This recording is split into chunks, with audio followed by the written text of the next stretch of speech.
안녕하세요. 국어교사 박전현입니다. 오늘 김현승 시인의 아버지의 마음입니다. 아버지 그 이름이 가야 할 길 포스터가 있는데요.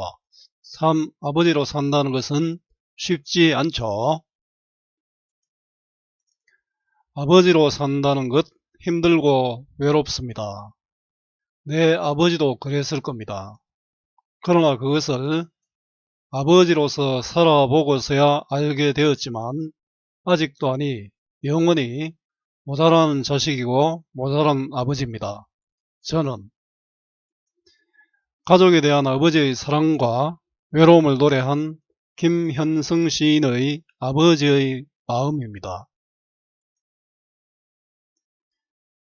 바쁜 사람들도 굳센 사람들도 바람과 같은 사람들도 집에 돌아오면 아버지가 된다. 어린 것들을 위하여 난로에 불을 피우고 그네의 작은 못을 박는 아버지가 된다. 저녁 바람에 문을 닫고 낙엽을 줍는 아버지가 된다. 바깥은 요란해도 아버지는 어린 것들에게는 울타리가 된다. 양심을 지키라고 낮은 음성으로 가르친다. 아버지의 눈에는 눈물이 보이지 않으나 아버지가 마시는 술에는 눈물이 절반이다. 아버지는 가장 외로운 사람들이다. 가장 화려한 사람들도 그 화려함으로 외로움을 배우게 된다. 자, 시를 한번 배워보겠습니다. 자, 바쁜 사람들도. 자, 생활의 현장에서 바쁜 남자들이죠. 요즘은 뭐 부부가 같이 밖에서 일하는 경우도 많지만 옛날에는 남자들은 밖에서 일하고 여자들은 집안에서 일을 했죠. 굳센 사람들도 의지가 강한 남자들이겠죠. 바람과 같던 사람들. 자, 바람과 같던 사람들은 아마 집 밖의 남자들의 모습들이 이런 남자들일까요? 다양한 남자들의 모습을 병렬적으로 제시했죠. 바쁘고 굳세고 바람과 같던 사람들. 보조사 도를 셌죠. 도를 통해서 도는 함께 한다는 의미를 갖고 있죠. 자, 보조사는 특별한 어떤 의미를 담고 있습니다. 그죠? 직유법으로 갔던이 있으니까 직유법이죠. 직유법으로 해서 구체화하고 있습니다. 뭐 한 사람들도의 반복을 통해서 운율감을 형성하고 또 일반화하고 있죠. 집에 돌아오면 아버지가 된다. 자, 집에 돌아오면은 아버지, 남자들 누구나 되는 존재가 바로 아버지가 되겠죠. 자, 아버지의 존재입니다. 밖에서 어떤 일을 하더라도 집에 돌아오면 아버지가 되겠죠. 밖에서 하는 일과 또 아버지가 하는 일은 좀 다를 수 있겠죠. 어린 것들을 위하여. 어린 것들은 바로 자식들이겠죠. 난로에 불을 피우고. 자, 이렇게 꺽쇠갈로 것은 행위의 나열인데요. 뒤에 몇 개 더 이어집니다. 자식들을 위한 아버지의 헌신과 사랑을 담고 있습니다. 그네의 작은 몫을 박는 저녁에 바람에 문을 닫고 전부 다 자식들을 위한 아버지의 희생 사랑이죠. 또 낙엽을 줍고요. 이런 아버지가 된다. 자, 아버지의 사랑과 희생을 보여주고 있습니다. 바깥은 요란해도 아마 바깥에는 여러가지 일들이 있지만 시끄럽고 험난한 세상이겠죠. 아버지는 어린 것들에게는 울타리가 된다. 자, 울타리는 가족을 지키는 존재. 자, 은유법이 쓰였네요. 비유법이다. 그죠?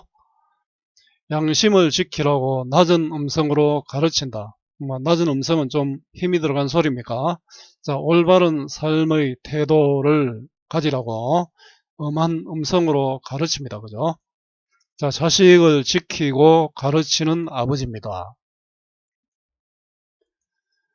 아버지의 눈에는 눈물이 보이지 않으나, 자, 눈물은 약한 모습이죠. 약한 모습이 보이지 않지만, 사실은 약한 모습이 있지만 그것을 참는 것이죠. 그래서 인고는 참는다는 뜻입니다. 자, 참는 자세입니다. 아버지가 마시는 술에는 눈물이 절반이다. 자, 우리 술은, 극단적으로 얘기하면 술을 먹는 이유는 즐기려고 먹든지 아니면은 답답해서 먹든지 두 개 중에 하나겠죠. 자, 수로의 의미는 여러 가지 생각해 볼 수 있겠죠. 자, 바로 삶의 고뇌와 삶의 무게, 고난과 시련, 술과 눈물이 절반이다를 통해서 나타내고 있습니다. 외적인 아버지의 모습과 내적인 아버지의 모습을 대비적으로 제시하고 있다. 이렇게 볼 수 있겠죠. 아버지의 삶의 고뇌와 삶의 무게입니다. 아버지는 가장 외로운 사람들이다. 자, 힘들지만 눈물도 보일 수 없잖아요. 혼자서 모든 것을 감당해야 하기 때문에. 가장 화려한 사람들은 바쁘고 굳세며 바람과 같은 사람들, 1년에 이런 내용이 나왔죠. 백열적으로 사람들 모습을 제시했습니다. 그 화려함으로 외로움을 배우게 된다. 자, 삶을 통해서, 화려한 것은 바로 삶이죠. 삶을 통해서 외로움을 배우게 된다. 자, 삶을 통해서 그 살면서도 아버지는 또 외로움을 느끼게 되니까요. 자, 아버지의 고독과 외로움을 보여주고 있습니다. 자유로운 형식의 자유시, 개인의 마음을 담은 서정시고요. 고백적이죠. 또 사색적이고 비유적입니다. 주제는 가족에 대한 아버지의 사랑과 고독이고요. 가족을 위한 아버지의 희생과 사랑이 되겠죠. 특징은 일상적 시어와 담담한 어조로 아버지의 사랑과 희생을 보여주고 있습니다. 반복과 열거로 시상을 전개하고 있고요. 자, 위 시를 감상한 내용으로 적절하지 않는 것은입니다. 자, 감상의 적절성 평가인데요. 1년 한번 볼까요? 유사한 식구의 반복을 통해 세상의 어떠한 사람도 결국에는 누군가의 아버지임을 보여주고 있다. 사람들도의 반복이죠. 2년의 3년은 행위의 나열을 통해서 가족에 대한 아버지의 헌신과 배려를 드러내고 있습니다. 4년은 험한 세상으로부터 자식을 보호해주면서 자식에게 올바른 삶의 태도를 가르치는 아버지의 모습이 나타나 있죠. 자, 5년은 아버지로서 감내해야 하는 삶의 무게와 고뇌가 드러나 있습니다. 점층적 표현을 통해 가족을 책임져야 하는 가장으로서 느끼는 아버지의 고독감이 점차 심화되고 있음을 보여주고 있긴 한데요. 외로운 사람들이 나타내고 있지만 점층적 표현은 아닙니다. 그죠? 적절하지 않는 것은 5번이 되고요.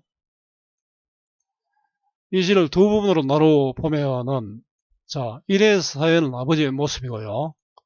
5, 6연은 아버지의 고뇌와 고독, 외면적인 모습이고 또 내면적인 모습을 할 수 있겠죠. 아버지에 대한 자신의 생각을 한번 말해보자. 여러분들의 생각은 어떤지요? 마음껏 한번 생각해보고 오늘 또 아버지 또 어머니에 대한 어떤 여러분들이 아버지 어머니의 마음을 이해하고 여러분들이 어떤 일을 해야 하는 것이 좋을지 생각해보는 기회가 되었으면 좋겠습니다. 자, 국어 공부의 기본은 반복과 복습입니다. 자, 오늘 김현성 시인의 아버지의 마음, 이 수업이 여러분들에게 조금이라도 도움이 되었으면 좋겠습니다. 수고 많았고요. 오늘 또 고맙습니다.